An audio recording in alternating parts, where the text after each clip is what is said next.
5,000 กว่าต้นแล้วที่จอดรถล่ะสุริยันจันทราตรงนี้คือโซน2นี่โซน3พี่ห้องน้ำอยู่ไหน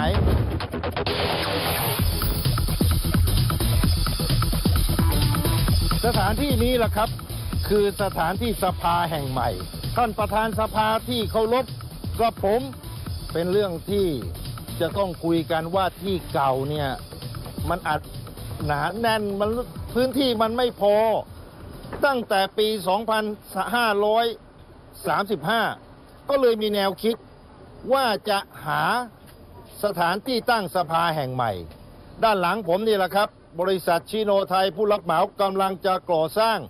ซึ่งมีการขยับเวลามาทั้งสิ้น 1,400 วันสาเหตุก็เพราะว่าส่งมอบพื้นที่ไม่ได้ติดโรงเรียนโยธินบูรณะติดเรื่องของที่ชุมชนอะไรต่างๆพื้นที่ทั้งหมด123 ไร่งบประมาณ 20,000 กว่าล้านในขณะนี้เป็นที่ถกเถียงกันถึงเรื่องของไอทีโสตทัศนเทคโนโลยีการสื่อสารที่ต้องใช้งบกว่า 8,000 ล้าน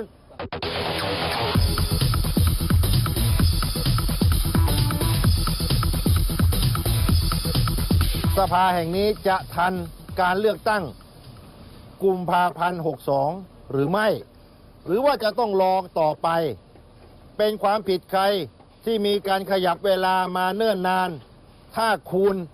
จำนวนวัน 1,480 กว่าวันคูณด้วยวันละ 12 ล้านออกมาเป็นเงิน 17,000 กว่าล้านในพื้นที่ 400,000 กว่าตารางเมตรยังขาดพื้นที่จอดรถอีก 2,000 คันเพราะอะไรถึงไม่มีการวางแผนเพราะอะไรถึงมีความเชื่องช้าเนิ่นนานในการก่อสร้างกว่า 6 ปี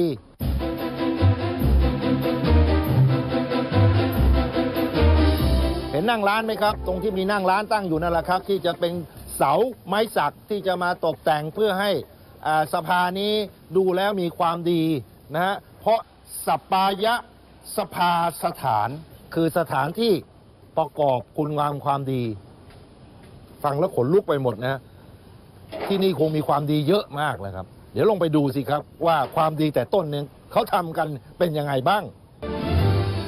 นี่ทางเข้าเหรอครับแล้วขึ้นไปไหนฮะตรงไหนที่เป็นลานประชาธิปไตยที่เขาจะให้ประชาชนชาวบ้านเข้ามาประท้วงเนี่ยโอ้เบิ้งตรงนั้นนะครับตรงนี้เขามีลานประชาธิปไตยนะครับเพื่อจะให้ประชาชนมาแสดงออกของความเป็นประชาธิปไตยจะประท้วงเนี่ยเขาจัดพื้นที่ให้เลยจะได้ไม่ต้องยุ่งยากคือตรงนี้ใช่ครับตรงนี้คือโซน2นี่โซน3นี่โซน1อันนี้แม่น้ำอยู่ไหนนี่แม่น้ำอยู่ด้านนี้ครับแม่น้ำอยู่ด้านนี้โอเคตรงนี้เป็นที่ประชุมสวนี่ของสสและตรงนี้ก็เป็นที่ส่วนกลางพื้นที่ของการก่อสร้างแต่ละอาคารนั้นเป็นไปตามเทศบัญญัติของกรุงเทพมหานครต้องกำหนดที่จอดรถไว้พื้นนี้ที่ของอาคารนี้ 400,000 กว่าตารางเมตรจึงจะต้องมีพื้นที่จอดรถคำนวณแล้ว 3,000 กว่าคันเกือบ 4,000 คันในขณะนี้มีพื้นที่จอดรถ 2,000 คันก็อาจจะไม่เข้ากับเทศบัญญัติที่กทมกำหนดไว้ว่าจะต้องมีพื้นที่ที่จอดรถต่อตารางเมตรกี่คันบริเวณนี้ลงไปบริเวณที่จอดรถครับนะก็เขาบอกว่ายังขาดพื้นที่จอดรถอีก 2,000 คันก็อย่างนี้แหละครับในระหว่างที่รับแบบมาก็คือครั้งแรกนะการออกแบบหรือว่าการวางแบบงานเนี่ยจะมีช่วงแรกที่เรียกว่าช่วงออกแบบนะและช่วงพัฒนาแบบและช่วงงานก่อสร้างในระหว่างการออกแบบนั้น 300,000 กว่าตารางเมตรแต่ช่วงพัฒนาแบบกลายเป็น 400,000 กว่านะพื้นที่จอดรถก็ยังขาดอยู่ 2,000 คันทีนี้จะไปจอดอยู่ใต้ดินมากทางหน่วยความมั่นคงเขาก็บอกว่าโอ้ใต้ดินมันอันตรายเดี๋ยวเกิดมีนู่นมีนี่จะไปยุ่งนะตอนนี้ก็เราจะต้องหาที่จอดรถอีก 2,000 คันให้ได้ถามผมในฐานะสสเก่าสส1 คนจะมีผู้ติดตามจะมีผู้เชี่ยวชาญจำนวน 4-5 คนรวมแล้วถ้าเกิดมีสสสวมา600-700 คนคูณ5รวมทั้งข้าราชการรวมทั้งเจ้าหน้าที่ผู้มาติดต่อเขาบอกว่าต้องใช้คนที่เข้ามาในสถานที่นี้ถึง 7-8,000 คนโอ้โหมันเยอะนะที่จอดรถถ้าเกิดมากัน2 คน 3 คนต่อรถ1 คันก็ร่วม 3-4,000 คันแล้วนั่นคือสาเหตุว่าทำไมเราจะต้องเตรียม พื้นที่จอดรถให้ในปริมาณมหาศาลอย่างกับช้อปปิ้งเซ็นเตอร์เชียวละครับ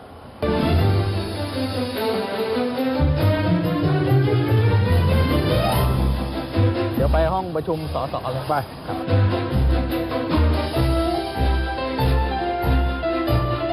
แล้วไอ้นี่อ๋อไอ้นี่อยู่ข้างบนมึง ใช่ นี่เดี๋ยวจะดึงขึ้นไปข้างบนครับ อ๋อ อันนี้จะเป็นโครงรับฝ้าไม้สักครับ ตรงไหนนะ ไอ้โครงเหล็กที่เราตั้งไว้นี่ครับ โอเค ด้านหลังผมนี่จะเป็นที่ประชุมของสมาชิกวุฒิสภาจำนวน 250 ที่ หลังคาที่เห็นนั้นจะยกขึ้นไปนะฮะ แล้วก็จะเป็นสเต็ปลงไป ประธานสภาจะอยู่บริเวณนั้น ห้องนี้เขาตั้งชื่อว่าห้องจันทรา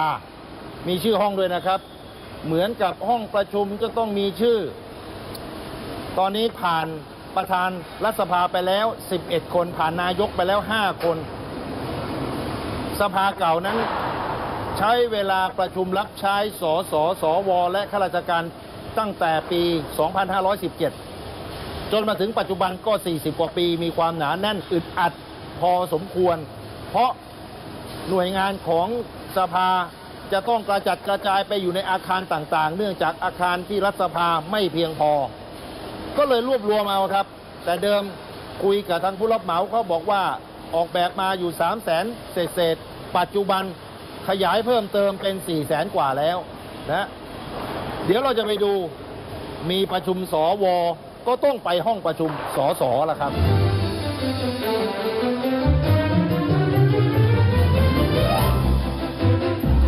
ท่านผู้ชมครับ สภาเก่าที่อู่ทองในนั้น การประชุมของสมาชิกรัฐสภา สวสสเขาประชุมห้องประชุมเดียวกันนะครับ แต่ประชุมไม่ตรงวันกัน เช่น สสอาจจะประชุมอังคารพฤหัส สวอาจจะประชุมพุธศุกร์แต่สถานที่สภาแห่งใหม่นี้เขาแยกห้องประชุมกันเลยครับ ห้องประชุมที่เมื่อกี้ผมพาท่านผู้ชมไปก็คือห้องประชุมสวจำนวน 250 ที่นั่ง เดี๋ยวผมจะพาไปดูห้องประชุมของสสซึ่งมี 500 ที่นั่ง บริเวณนี้สภาใหม่ติดแม่น้ำเจ้าพระยาพื้นที่ทั้งหมด 123 ไร่ก็ปัญหามีโดยตลอดก่อนที่จะทำการส่งมอบพื้นที่ผู้รับเหมารอไปถึง 2 ปีกว่านะฮะระยะเวลาก่อสร้าง 900 วันหรือเกือบ 3 ปี แต่กว่าจะส่งมอบพื้นที่ 123 ไร่ทั้งหมด ก็กินเวลาไป 2 ปีกว่าแล้ว เพราะว่าการส่งมอบพื้นที่ขนาดใหญ่นี้มีทั้งชุมชนมีทั้งโรงเรียนโยธินบุรณะแล้วเขาจึงต้องสร้างชีทพายหรือกำแพงกันดินรอบบริเวณอีกเพราะว่ามีพื้นที่จอดรถมีพื้นที่ใต้ดินที่สำคัญ เดี๋ยวผมจะไปดูสิไอห้องประชุมสสเนี่ยห้องน้ำมันอยู่ไกลไหมก็ผมสสเก่าก็ชอบคุยกันในห้องน้ำเสียงมันกระซิบกระซาบจุบจิบจุบจิบมีอะไรก็ไปตกลงกันในห้องน้ำห้องน้ำเนี่ยมันมีเครื่องดักฟังหรือเปล่าหรือว่ามีเครื่องไอทีที่จะไปดักฟังคนที่อยู่ในห้องน้ำบ้างหรือเปล่าต้องไปดูกันหน่อยครับ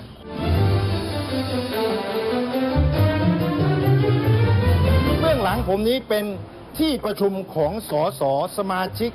สภาผู้แทนราษฎรที่จะมีการเลือกตั้งกันครั้งหน้านี้ครับเขาประชุมกันใต้โดมใหญ่นี่แหละครับงบประมาณในการก่อสร้างอาคารนี้ทั้งหมดเนี่ย12,000 ล้านนะฮะบริษัทชิโนไทยเป็นผู้รับเหมาผ่านการคัดเลือกที่ดินท้ายสุดก็มาตกลงจะได้ที่ดินที่เกียรติกายนี่แหละครับท่านผู้ชมอาจจะสงสัยว่าประเทศอื่นเนี่ยรัฐสภามันใหญ่โตโมโหลานเหมือนประเทศไทยไหมผมก็พยายามที่จะไปหาแหละครับยกตัวอย่างเช่นที่ประเทศอังกฤษประเทศอังกฤษแม่แบบของประชาธิปไตยนี่แหละครับนี่ครับท่านผู้ชมครับนี่เป็นห้องประชุมของสสซึ่งจำนวนไม่น้อยนะฮะของที่อังกฤษเขาก็500-600 คนสภาที่อังกฤษเขาประชุมกันครับแค่แบบนี้แหละครับก็ไม่เคยเห็นว่าเขาจะขยายเพราะที่บริเวณที่ประชุมรัฐสภาอังกฤษนั้นเขาเรียก Westminster Palace หรือ Westminster Parliament มันดูแล้วมันประเทศไทยเรานี่มันโมเดิร์นกว่านะเขาบอกว่าอยากจะให้เป็น Thailand 4.0 ใช้ระบบดิจิตอลดังนั้นก็ต้องเพิ่มงบประมาณ ในเรื่องเทคโนโลยีสารสนเทศการสื่อสาร เช่นเวลาที่จะพิมพ์นิ้วมือเวลากดกระดิ่งนะเวลาที่จะลงคะแนนเขาจึงมีงบประมาณตรงนี้เพิ่มขึ้นมาเป็น8,000 ล้านแน่นอนครับไม่ใช่น้อยเพราะว่าถ้าอยากจะได้ทันสมัยแต่ถ้าจะเอาแบบอังกฤษเขานั่งกันแบบแค่ติดแล้วก็ใช้วิธีการยกมือแหละครับไม่ต้องมากดไม่ต้องอะไรเพราะจะเกิดความรู้สึกว่าฝ่ายค้านฝ่ายรัฐบาลมานั่งคุยกันตะโกนว่ากันจะด่ากันก็ง่ายแต่ถ้าอย่างนี้เนี่ยเขาบอกไว้ตั้งแต่ต้นแล้วว่าชื่อสปายะสภาสถานจำนวนสสทั้งหมด500 คนจะประชุมที่ห้องสุริยันเขามีชื่อห้องนะครับห้องประชุมของสสสุริยันห้องประชุมของสวเขาชื่อจันทราสปายะสภาสถานสถานที่ประกอบคุณงามความดีครับ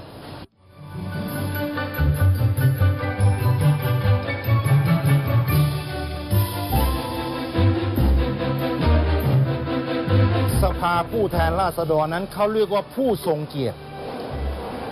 ผู้ทรงเกียรติจะประชุมกัน500 คนเป็นผู้แทนของปวงชนชาวไทยมาเพื่อผลประโยชน์ของประเทศชาติสถานที่มันก็โอโถงท่านผู้ชมครับพื้นที่กว่า 400,000 ตารางเมตรที่นี่ใช้ไฟเท่ากับ2 อำเภอถามว่า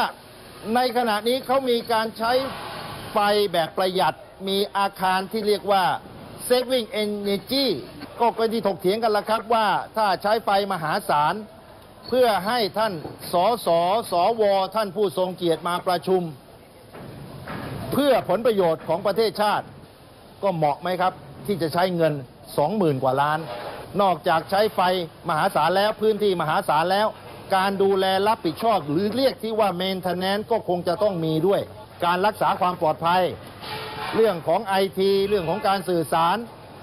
แต่ที่ผมเป็นห่วงเมื่อกี้เนี่ยนะผมห่วงเรื่องห้องน้ำเพราะห้องน้ำท่านอย่าคิดว่าไม่สำคัญห้องน้ำห้องประชุมนี่เป็นที่ตกลงกันในเรื่องบ้านเรื่องเมืองเนี่ยในห้องน้ำเนี่ยในรัฐสภานี่มาเยอะต่อเยอะแล้วนะครับจะโหวตใครจะโหวตยังไงจะตกลงกันยังไงเขาเรียกว่าล็อบบี้ก็ไปล็อบบี้กันในห้องน้ำนี่แหละครับห้องน้ำก็อยู่ตรงนี้แหละครับผมยังเข้าไปไม่ได้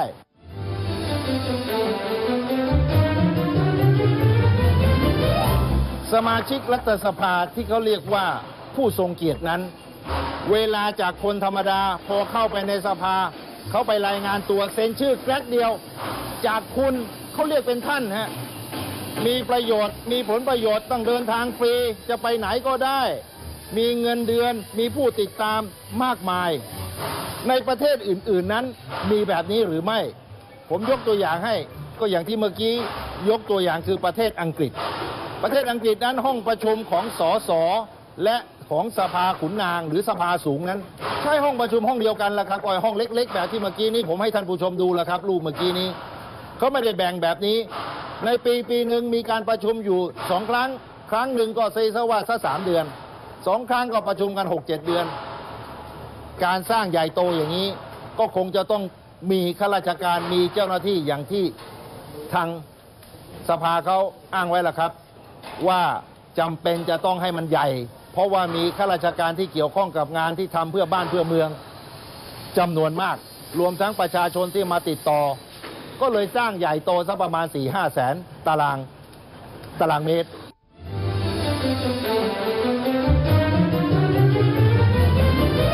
เวลาอยู่ในห้องประชุมสภาจะยืนพูดกับประธานสภาภาษาอังกฤษเขาเรียก House of Speaker ก็จะต้องพูดแล้วอย่างยกตัวอย่างผมประธานสภาที่เคารพกับผมนายชูวิทย์กมลวิสิทธิ์พรรคใดๆก็พูดไปประธานสภาสร้างห้องสภาซะใหญ่โตใช้งบประมาณเป็นหมื่นล้านแบบนี้จะคุ้มค่าหรือท่านประธานสภาจะต้องชี้แจงเป็นลักษณะแบบนี้ครับเพราะฉะนั้นอาจจะมีการตั้งคำถามว่าสภาที่ใช้งบประมาณถึงมากกว่า 20,000-30,000 ล้านนั้นจะคุ้มค่ากับการทำงานของบรรดาผู้ทรงเกียรติหรือไม่ครับ